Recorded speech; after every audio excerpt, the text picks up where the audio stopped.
பாரியினுடைய வலக்கையின் முழு வேகத்தினாலான வீச்சு சிறு மரங்களை அடியோடு பெயர்க்கக்கூடியது. பெருமரங்களின் கிளைகளை ஒடித்து எரியக்கூடியது. அதே வேகத்தில் பாரி எழுகையில் வலது கை இடையில் சொருகியிருந்த சங்கத்தை உருவி இருந்தது. அடிபட்டு விழுந்த புலி கலங்கிய நிலையில் எழ முயல புலியின் உடல் மேல் தாவி அமர்ந்த பாரி அதன் தலையை கீழே அழுத்தி கையில் இருந்த கத்தியை காதில் சொருகி தன் உள்ளங்கையினால் ஓங்கி அடிக்க முழு கத்தியும் புலியின் மூளையை கிழித்து உள்ளிறங்கியது.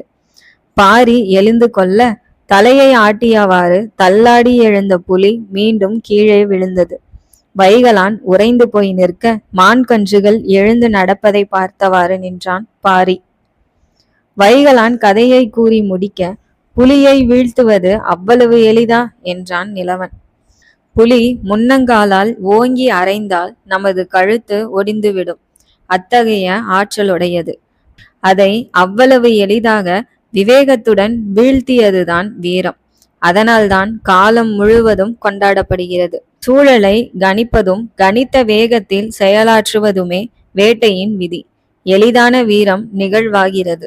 சாத்தியமில்லாத ஒன்றை சாதிப்பது பெருங்கதை ஆகிறது. காலத்தின் தழும்பாய் மனதில் நிற்கிறது. அப்போது மாளிகையினுள் ஒரு பரம்பு வீரன் வந்து நிற்க, சொல் என்றான் வாரியன்.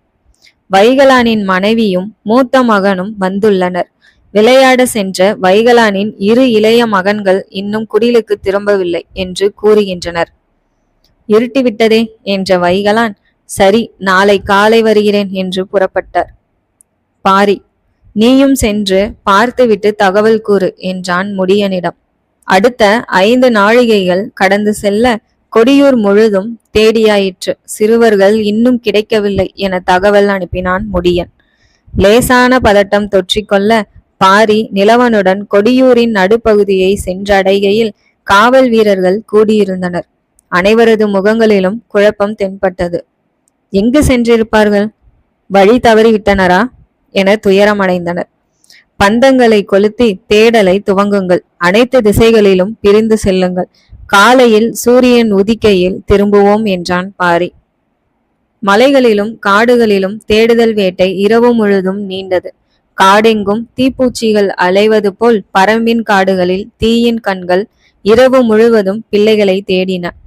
சிறுவர்கள் களைப்பில் உறங்கும் இடம், விலங்குகளுக்கு அஞ்சி ஒளிந்து கொள்ளும் குகைகள் என அனைத்து இடங்களிலும் தேடினார்கள்.